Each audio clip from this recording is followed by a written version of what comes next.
नमस्कार श्रोता बंधु, कोना छियो?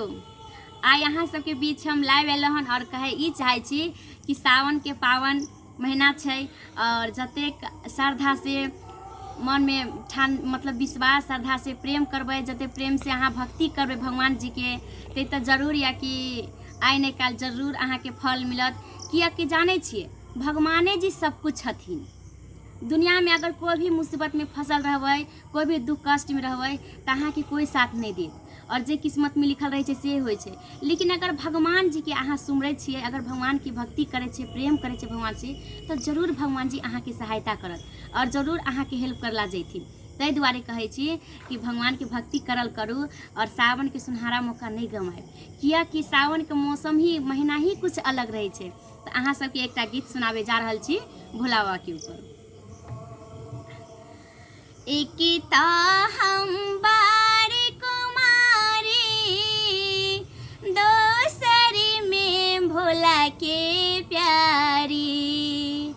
एकिता हम बारी कुमारी, दोसरी में भोला के प्यारी। किया हो रामा कोने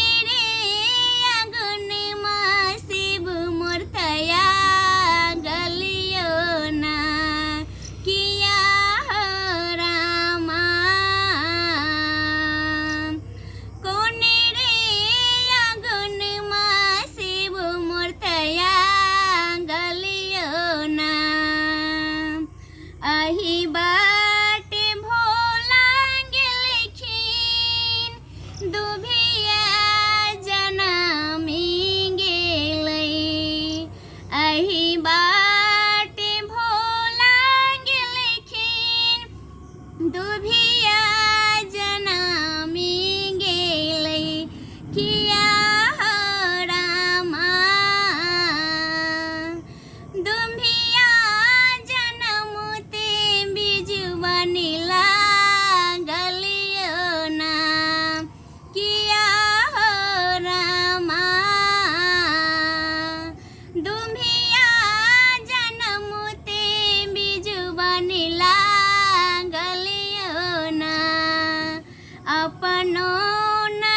के प्यारी किया हो रामा कोने रे अगन माँ शिव मूर्तया गलियो ना किया हो रामा कोने रे अगन माँ शिव मूर्तया गलियो ना। श्रोता बंधु तो अहाँ सब कमेंट करके जरूर बताएं कि अपन जे सावन के हम गाना गैली हन केहन लागल अहाँ सबके। देखियो हम तो सिंगर नहीं छी और अहाँ सबके लेल छोटा मोटा जो भी गीत मतलब ये टूटी फूटी गाबि दै छी ताकि बोर नहीं होए, कुछ ना कुछ अहाँ सब देखैत रहू और सब कहल जाए फिर मिले छी और नया वीडियो लेकर आबि रहल छी फिर बहुत जल्दी। और कहलिए अहाँ सबके कि सावन वाला बहुत अच्छा सा वीडियो बनलिए अहाँ सब जरूर देखब, लाइक करब, शेयर करब। अपन मैथिली के ऊपर जे वीडियो छै मिथिलांचल के ओ तो देखबे करे छै नीक नीक वीडियो अहाँ सबके मन पसंदक जरूर हम चाहे छी कि हेबे करती वीडियो। फिर मिले छी अगले वीडियो के साथ, तब हमरा जाय के आज्ञा दियो। नमस्कार, जय मैथिली, जय मिथिला।